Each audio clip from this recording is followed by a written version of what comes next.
Saudara, siapa yang diberkati saudara pada waktu kita menyembah Tuhan? Boleh angkat tangannya, saya pengen lihat. Siapa yang enggak, oke turunin tangannya. Siapa yang tidak merasakan apa-apa saudara? It's okay saudara. Ada? Enggak ada ya, berarti semuanya merasakan ya.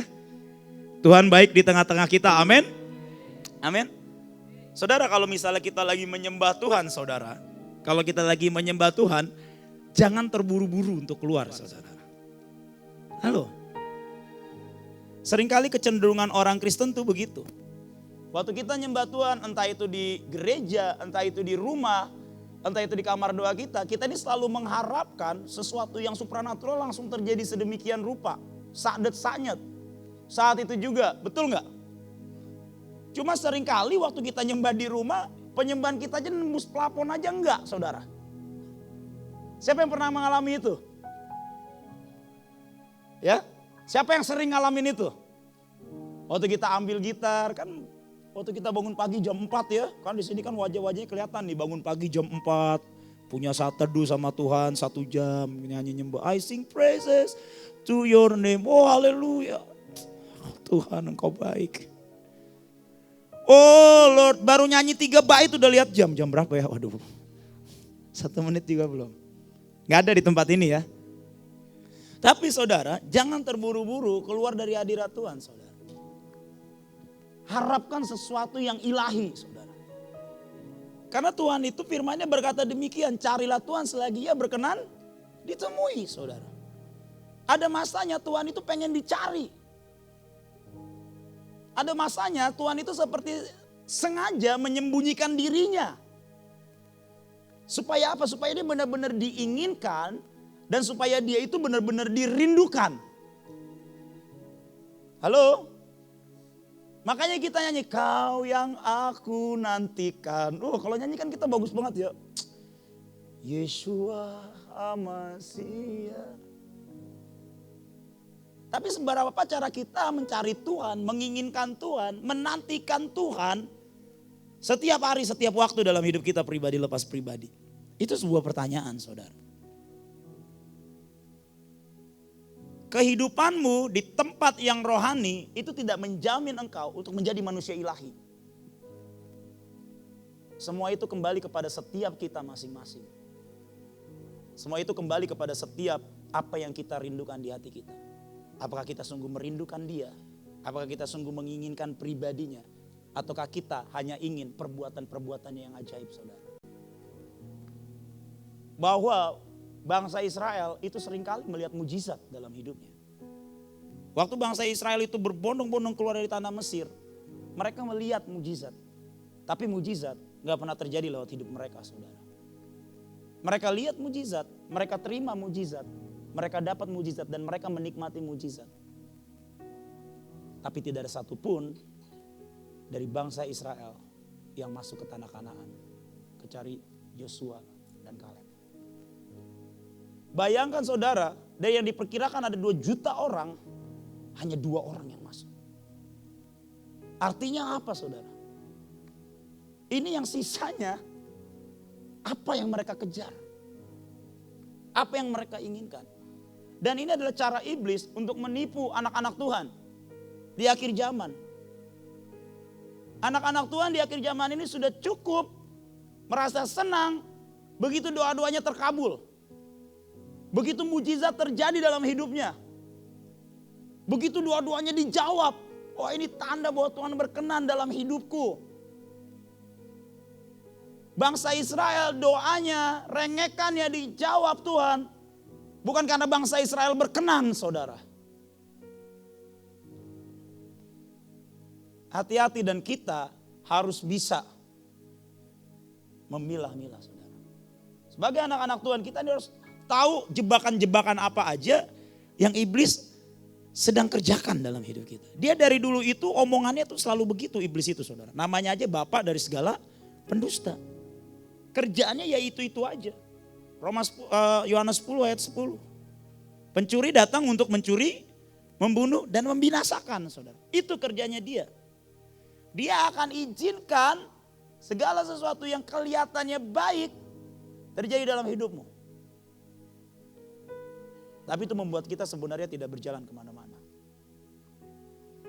Saya waktu Tuhan ajari tentang bangsa Israelis, perhatikan. Dari sekian juta orang Israel yang keluar dari tanah Mesir, berapa orang yang masuk?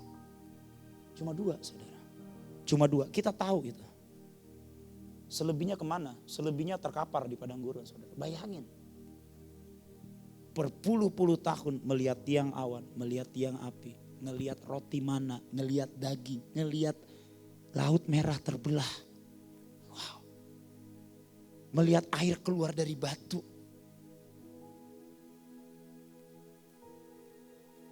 Kita jangan jadi orang-orang nanti di akhir zaman ini ya, kita ngelihat orang yang lumpuh berjalan dan kita, wah, terjadi mujizat.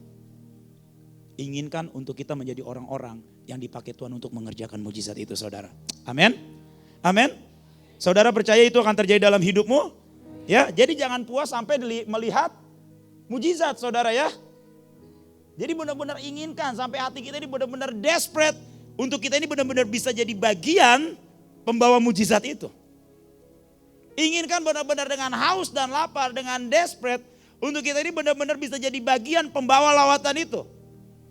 Jangan bilang saudara gak dikasih kesempatan loh saudara. Kita di tempat ini begitu banyak terima kesempatan. Amin. Ya, waktu terjadi gempa di Mamuju, bayangkan itu ada sebuah kesempatan yang dibukakan kepada setiap kita. Waktu ada banjir kayak tadi, itu adalah sebuah kesempatan di mana kita ini menjadi jalan berkat.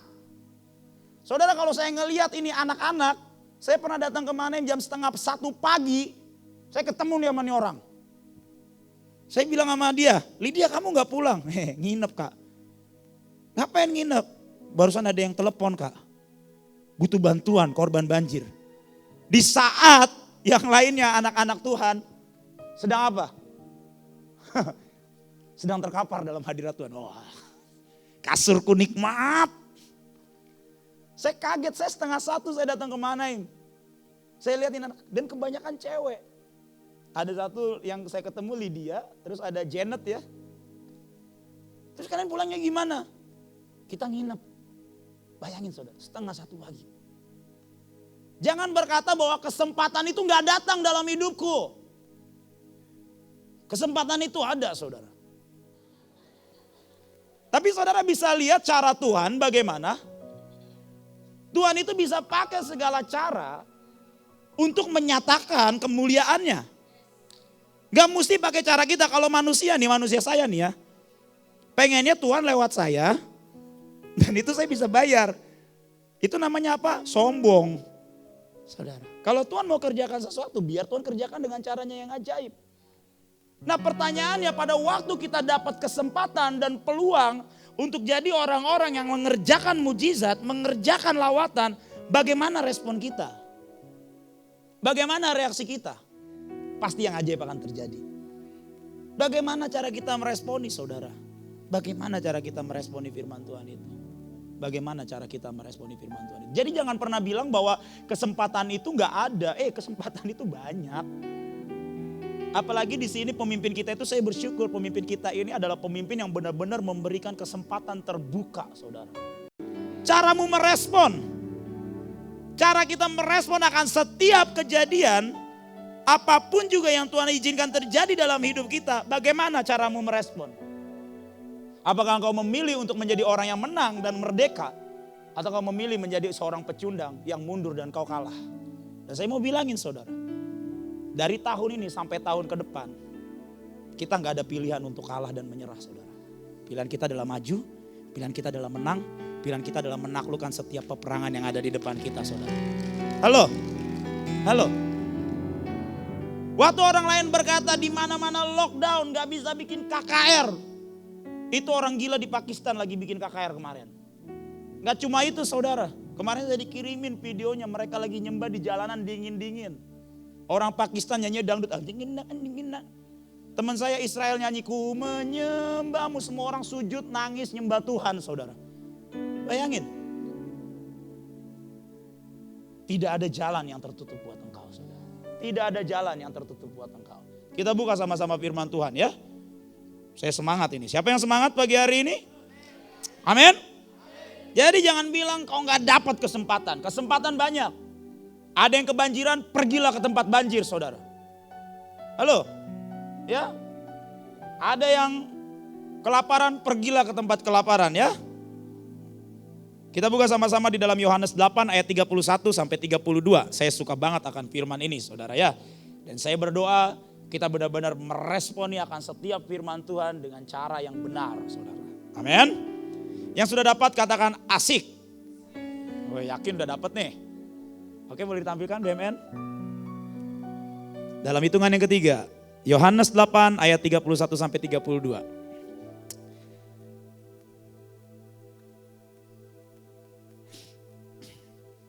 Maka katanya kepada orang-orang Yahudi yang percaya kepadanya. Siapa di sini orang-orang yang percaya kepada Yesus? Amin.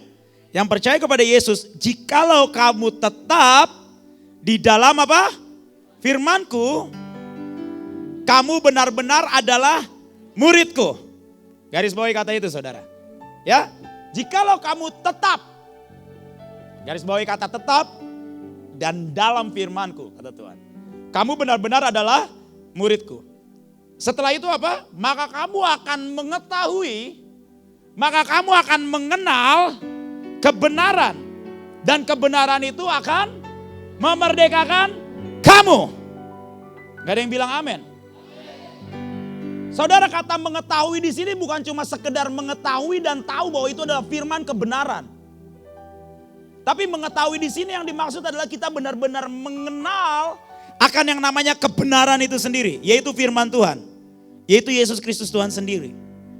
Dan dikatakan pada waktu kamu mengenal kebenaran, maka kebenaran itu yang akan memerdekakan kamu. Seberapa di tempat ini orang yang rajin baca Alkitab? Firman kebenaran. Ayo jangan ragu-ragu dong, angkat tangan. Ya, kan kalau ragu-ragu tuh ketahuan di bolong-bolong biasanya. Jadi angkat tangannya, berat nih. Angkat gak ya? Aduh kak, bacanya cuma 3 ayat ini sehari.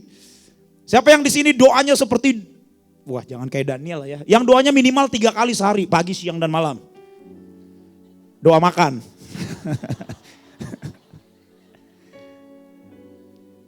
Saudara, kita untuk mau mengenal kebenaran aja kita ini enggan. Bagaimana kita ini mau dimerdekakan? Sementara Yohanes 1 ayat 1 jelas mengatakan pada mulanya adalah firman. Dan firman itu adalah Allah sendiri. Di ayat lain dikatakan bahwa iman timbul dari pendengaran dan pendengaran akan firman Kristus. Dan di sini dikatakan bahwa kamu akan mengenal, kamu akan mengetahui kebenaran dan kebenaran itu akan memerdekakan kamu. Tapi sebelum sampai ke ayat itu, di ayat sebelumnya Tuhan berkata apa? Jikalau kamu tetap tinggal di dalam firman-Ku. Artinya apa?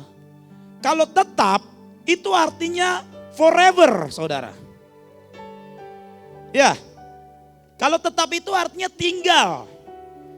Kalau tetap itu gak pernah cabut masuk. Hidup kita gak kayak teh celup sama Tuhan. Banyak anak-anak Tuhan itu suka kayak teh celup gitu kan. Wah.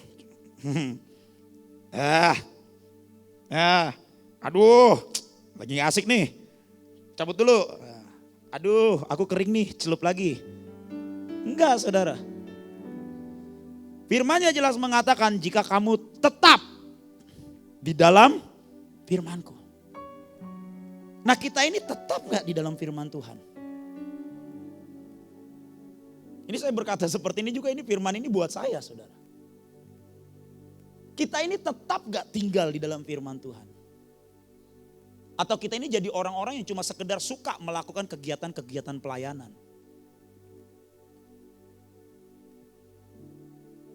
Kalau kita ingin benar-benar dimerdekakan saudara, yang pertama yang harus kita lakukan, kita tetap di dalam firman. Tetap tinggal di dalam firman. Jangan jadi orang Kristen kayak teh celup. Bentar dicelup, kalau udah kering baru masuk lagi. Basi saudara lama-lama. Dan itu dikatakan dimuntahkan di Wahyu. Jangan jadi orang Kristen yang kayak teh celup. Tapi tetaplah tinggal. Jikalau kamu tetap di dalam firman-Ku, kamu adalah murid-murid-Ku.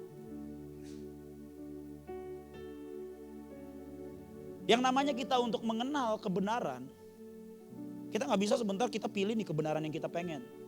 Wah ini enak nih kebenarannya. Kemudian kalau misalnya kita ketemu kebenaran yang kira-kira nggak mengenakan buat kita. Kemudian, aduh kayaknya ini bukan kebenaran deh. Hey, itu namanya Kristen teh celup. Katakan kiri kanannya, jangan jadi orang Kristen teh celup. Ayo, bilang yang kuat. Jangan jadi orang Kristen teh celup. Ya, jadilah orang Kristen yang sejati, yang benar-benar mencintai kebenaran. Maka kebenaran itu akan memerdekakan hidupmu. Amin. Amin. Jangan jadi Kristen teh celup saudara ya. Tapi tetap. Saya bersyukur saya ada di Mahanaim saudara. Serius. Saya bersyukur banget saya ada di Mahanaim. Siapa saudara yang bersyukur saudara ada di tempat ini? Kalau saudara gak bersyukur ada di tempat ini, waduh saudara tuh orang paling kasihan beneran. Kalau kita ada di tempat ini, tapi kita ini menggerutu, waduh kasihan saudara. Saya bersyukur. Bersyukurnya bagaimana Ruli? Saya bersyukur karena di tempat ini saya ditempa. Karena di tempat ini saya di stretch sedemikian rupa. Karena di tempat ini saya dipaksa ditarik langkah saya sampai bisa split istilahnya. Saya bisa split saudara ya, tapi jangan. Celana saya agak ketat ini saudara. Itu seperti ditarik dan melangkah melampaui apa yang saya bisa lakukan saudara. Dan saudara harusnya bersyukur di tempat ini saudara. Di tempat ini kita dipaksa, dilatih untuk melakukan perkara-perkara yang mustahil. Gak ada amin. Aduh. Ini anak-anak mana ini? Kalian anak apa kalian? Pemenang? Aduh aminnya terlambat. Ini STT? Sebelah sini STT, sebelah sini pemenang. Yang tengah-tengah apa? Hah? Pahlawan. Ya. Jadi P3 ya, PPP. Bukan partai. Pemenang. STT bilangnya apa ya? Pemenang, penakluk, pahlawan. Jangan amen doang, jadilah penakluk. Penakluk atas setiap kelemahanmu, penakluk atas setiap kemarahanmu, penakluk atas setiap kelemahan, ya, penakluk atas setiap baper. Jadilah penakluk, ya, pemenang juga ya. Jangan telat aminnya. Halo saudara, ini juga jadilah pahlawan ya. Firman Tuhan mengatakan biarlah yang lemah berkata aku ini pahlawan ya. Jadi yang pertama jangan jadi Kristen apa? Jangan jadi Kristen teh celup ya. Kalau saya bilang jangan jadi Kristen yang keluar masuk, saudara pasti susah. Tadi firmannya apa? Teh celup. Jadi kalau misalnya saudara nanti ya lagi mulai sinking nih ya, lagi mulai goyang-goyang, ingatlah akan analogi tentang teh celup saudara. Celup, aduh. Enggak, kekristenanku enggak boleh teh celup. Tapi aku harus tetap tinggal dalam kebenaran. Maka kebenaran itu akan memerdekakan setiap kita.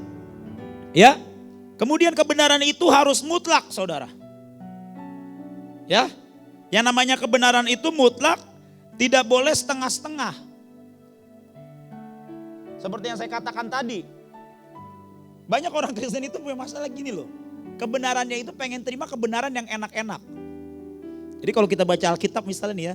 Kita pengennya apa? Bacaan Alkitab tentang apa? Firman, mujizat. Tapi kalau udah bicara tentang proses, kayak ini bukan sebuat saya ini. Udah berbicara tentang berjalan di atas kemustahilan.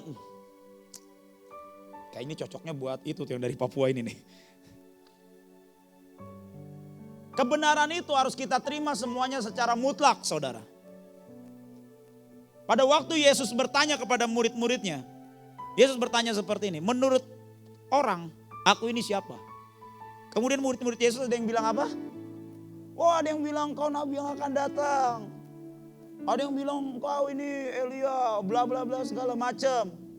Kemudian Yesus bertanya kepada murid-muridnya. Menurutmu aku ini siapa? Murid-muridnya terdiam. Dan ada satu orang berkata. Engkau adalah Mesias.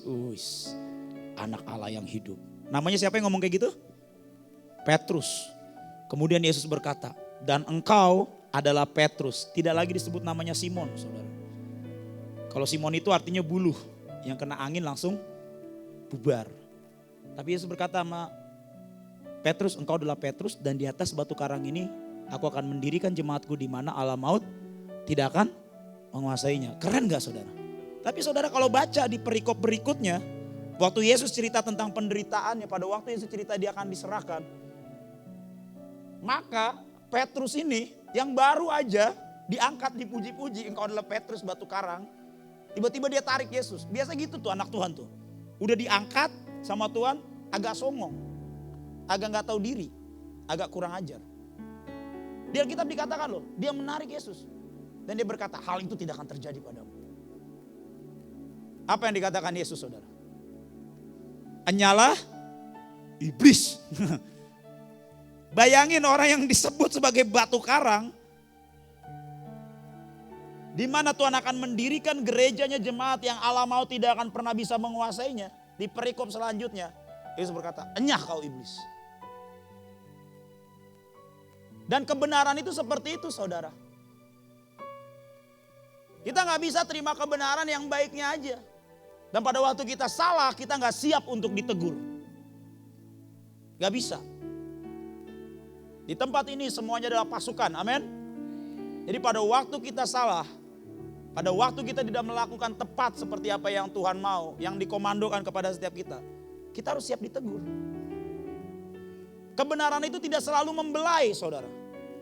Tapi kebenaran itu sekali-sekali akan menampar, meninju, bahkan menendang. Supaya apa? Supaya kita ini sadar, kita bangkit dan kita kembali berjalan di jalan yang benar. Tapi anak Tuhan itu banyak kali kalau sudah tertipu bukan cari kebenaran. Tapi cari apa? Pembenaran. Ini yang gawat. Dan pada waktu anak Tuhan mulai mencari pembenaran, mereka akan bilang katanya pemimpin penuh dengan kasih. Mana kasihnya? Katanya hamba Tuhan melayani Tuhan sudah lama, menopang. Mana belayannya?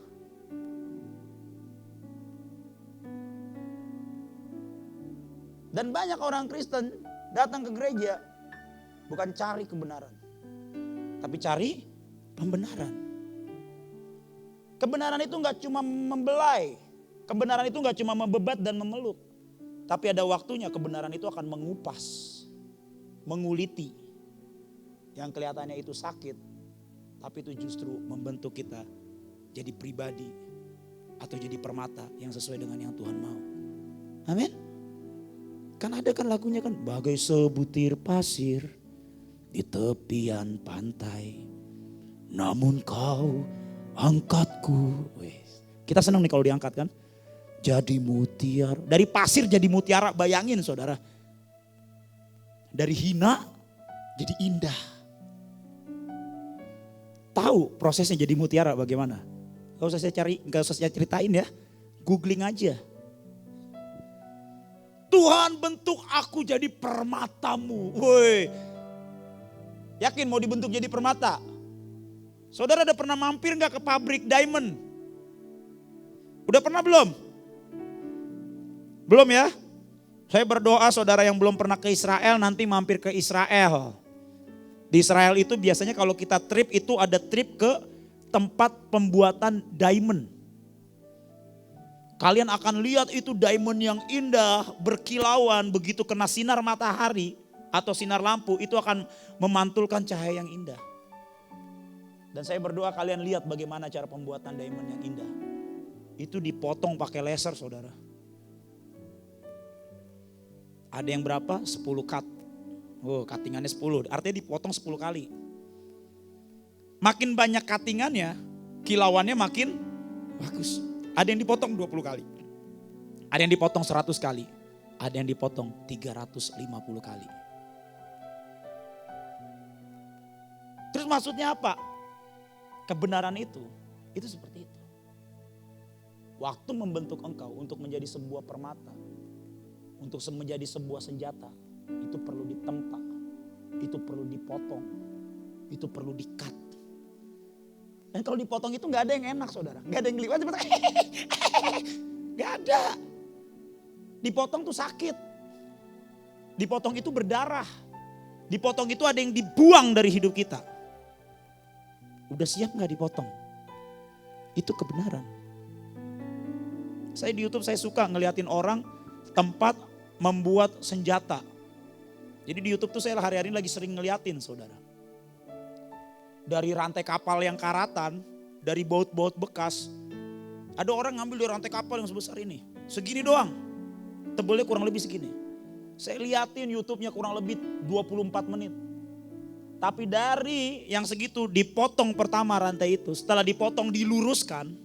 Bayangin ya rantai kapal yang gede. Bukan rantai anjing ya saudara. Rantai kapal. Diluruskan. Kemudian setelah diluruskan dipanaskan. Di suhu 900 sampai 1300 derajat. Gak cukup sampai di situ, begitu sudah merah, membara, menyala. Itu taruh di atas batu. Dan kemudian apa saudara? Ditumbuk. Bang. Bang. Bang. Setelah ditumbuk apa? Panasin lagi. Habis dipanasin apa? Ditumbuk lagi. Begitu ditumbuk panjangnya udah sesuai, nggak cuma sampai di situ. Digerinda, dipotong, dibentuk sampai bentuknya seperti pedang. Dibuang bagian yang nggak perlu. Wow, dipotong sampai keluar percikan-percikan api saudara. Dibuat lancip sedemikian rupa. Nggak cukup sampai di situ. Habis itu ditaruh di dalam pasir. Dicelupkan ke dalam air. Ditaruh lagi, ditaruh di dalam bara. Dibakar lagi. Habis dibakar apa? Ditempa lagi. Setelah ditempa apa? Digosok saudara. Habis digosok apa? Digerinda lagi. Dibuat ketajamannya, kelancipannya sedemikian rupa. Sampai prosesnya begitu rumit dan menyakitkan. Tapi pada ujungnya dari rantai kapal yang karatan itu menjadi sebuah pedang yang berkilau tajam. Bahkan waktu kertas dilempar, dipotong gitu, set, kayak di film-film saudara. Kayak yang di game itu loh. Set, kertas terpotong. Dan kebenaran itu seperti itu saudara.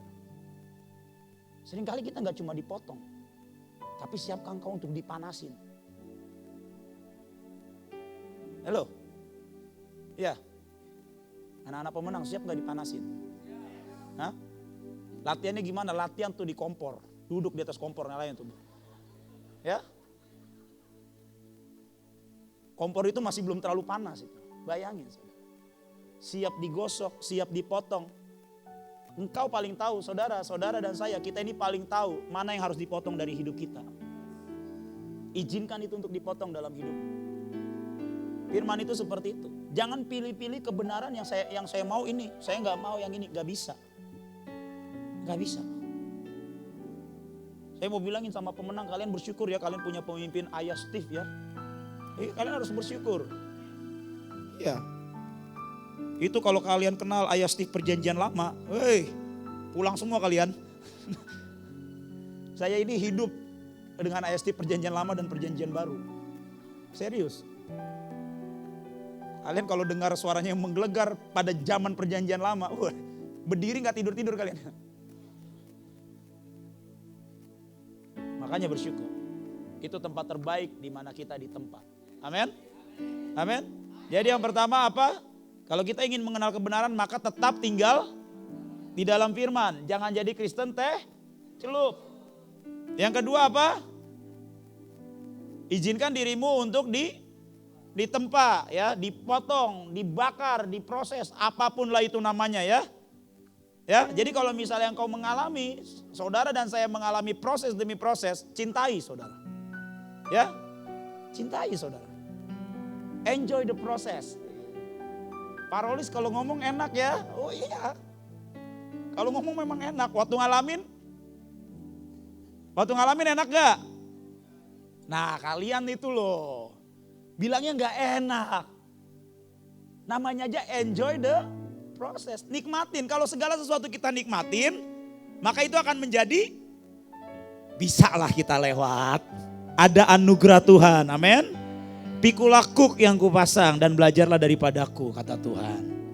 Sebab bebanku itu ringan dan enak. Ya, jadi kalau kita ngeliatnya udah, aduh gak enak nih prosesnya, udah jadi gak enak. Tapi kalau kita berkata proses, oh come to Papa. Ya, maka kita akan dengan anugerah demi anugerah tanpa kita sadari waktu kita keluar nih ya, kita glowing saudara. Wes. Serius. Ini masuk tahun ke-19 saya di Mahanaim saudara. Serius. Ini saya masuk tahun ke-19 di Mahanaim. Serius. Bagaimana pengalamannya berjalan bersama dengan Tuhan selama 19 tahun di Mahanaim? Bos, gandos. Seberapa kita bisa menikmati kita berjalan bersama dengan Tuhan. Maka setiap langkah itu diatur oleh Tuhan, saudara. Dia tuh waktu kita jalan itu seperti Tuhan itu sediapin langkah. Tuh sakit Tuhan, gak apa-apa nak, ini ada lagi. Oh iya, aduh. Oh ada jalan lagi, aduh musibah. Tapi setiap kali kita bersyukur itu seperti sebuah tumpuan demi tumpuan itu Tuhan sediakan kepada setiap kita. Tapi kuncinya yang pertama adalah kita harus tetap tinggal. Ya, tetap tinggal. Waktu kita nggak tinggal nggak kelihatan tuh jalannya. Tapi waktu kita tetap tinggal, maka Tuhan lewat sini. Tanpa kita sadari puluhan tahun kita jalani bersama dengan Tuhan. Dan Tuhan sudah membawa kita dari yang di sini, ternyata kita udah ada di sini, saudara. Saudara, saya ini selalu cerita, saya ini dulu tukang ikan asin, saudara. Serius. Jangan cerita-cerita. Dari SMP saya ini jualan ikan asin, miskin semiskin-miskinnya. Serius. Makanan saya paling mewah adalah nasi putih, air panas campur garam. Hampir tiap hari itu saya makan selama 2 tahun. Dalam kemiskinan saya, Tuhan itu pernah taruh di hati saya. Waktu itu saya nggak tahu kalau itu Tuhan, saudara. Tapi di hati itu seperti bicara kayak gini, kamu akan pergi ke Amerika, kamu akan pergi ke, dalam hati, gombal ini pikiran dari mana? Tapi saudara, waktu engkau mengizinkan hidupmu dibentuk oleh Tuhan, tanpa engkau sadari saudara, Tuhan bawa engkau sedemikian jauh. Tapi jangan cuma lihat itunya, tapi lihat dan minta untuk engkau benar-benar jadi alat yang dipakai Tuhan untuk mengerjakan lawatan, untuk mengerjakan mujizat. Itu yang paling penting saudara. Itu yang paling penting. Amin. Jadi yang pertama jangan jadi teh celup ya. Yang kedua enjoy the process. Ya, panas-panas dikit gak apa-apa lah, gak mati. Salah satu khotbah yang Kong Yusak itu yang saya dengerin dan saya senang itu dari dulu ya. Tidak pernah berubah. Ikut Tuhan itu gelinding wae. Gimana maksudnya Kong yang gelinding wae? Paling pol ya mate. Apa sih yang terburuk saudara? Bukankah Paulus mengatakan karena bagiku hidup adalah Kristus dan mati adalah keuntungan. Bukan berarti kalau gitu kita mati aja. Enggak. Kalau saudara ngerti maksud dari firman itu adalah apa? Waktu kita melakukan semuanya untuk Kristus, itu adalah keuntungan saudara. Keuntungan. Ya. Jadi misalnya nih bangsa-bangsa kloter bulan ini adalah yang terakhir untuk berangkat, jangan berkecil hati. Setelah ini akan ada proyek, kita akan mengarak tabut ke 34 provinsi, betul ya? Bu Lydia ya, saya berdoa saudara lihat kesempatan ini. Nanti Ibu Panglima akan mengumumkan pasti. Dan please, lihat ini sebagai sebuah kesempatan saudara. Jangan aduh ke bangsa-bangsa lagi. Aduh harus rapid lagi, aduh. Banyakan adunya gak kemana-mana saudara. Serius. Kemarin itu ibu ini tuh waktu kalau saudara datang hari Sabtu, beliau itu bermimpi di sini. Bahwa semua kita ini, hampir semua kita ini dapat kendaraan baru, mobil baru.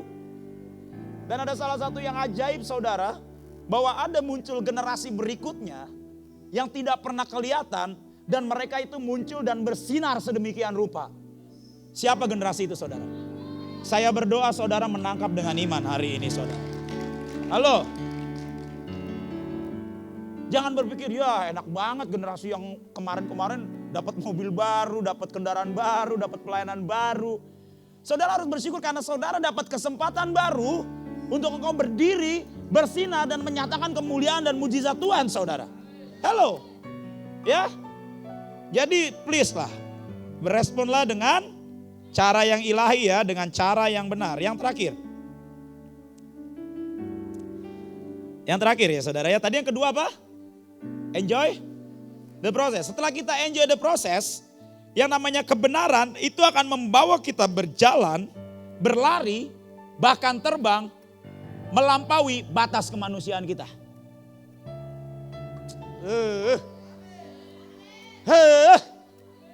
Ini berbusa nih saya ngomong nih.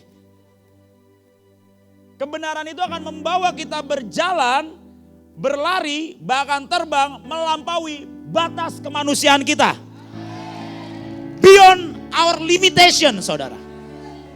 Jadi saudara punya limit apa? Waktu engkau kenal kebenaran, kebenaran itu akan membawa engkau melangkah beyond the limit. Hey, serius. Kebenaran itu yang akan membawa kita ngelihat ini. Bahkan ya yang namanya fakta itu akan dibalikan sedemikian rupa. Karena kebenaran itu di atas segala-galanya, saudara. Halo. Saudara ya, ini sering dikhotbahin di tempat ini ya. Sering diucapkan di tempat ini. Fakta itu bukan kebenaran, saudara. Kebenaran itu adalah firman Tuhan. Kebenaran itu adalah Yesus Kristus. Kebenaran itulah adalah sesuatu yang sanggup mengadakan yang dari tidak ada menjadi ada. Yang sanggup mengubahkan dari kematian menjadi kebangkitan. Bahkan yang sanggup mengadakan sesuatu yang tidak mungkin menjadi mungkin. Itu kebenaran, saudara. Kalau faktanya mengatakan pada waktu manusia disalib dan dinyatakan sudah mati is dead. Maka itu mati dan terkubur selama-lamanya. Tapi kebenaran mengalahkan setiap maut dan kematian. Itu sebabnya Yesus bangkit di hari ketiga, saudara. Zaman dulu gak ada formalin.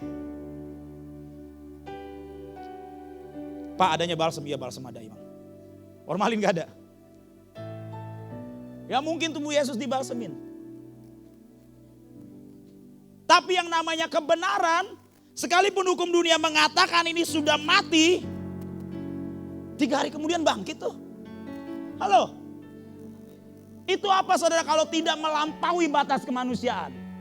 Itu apa namanya kalau tidak melampaui batas-batas hukum-hukum dunia, saudara? Kebenaran yang memerdekakan bukan cuma kebenaran yang memerdekakan kau dari penjara, no. Tapi kebenaran yang ditulis di Alkitab adalah kebenaran yang melampaui batas kemanusiaan kita.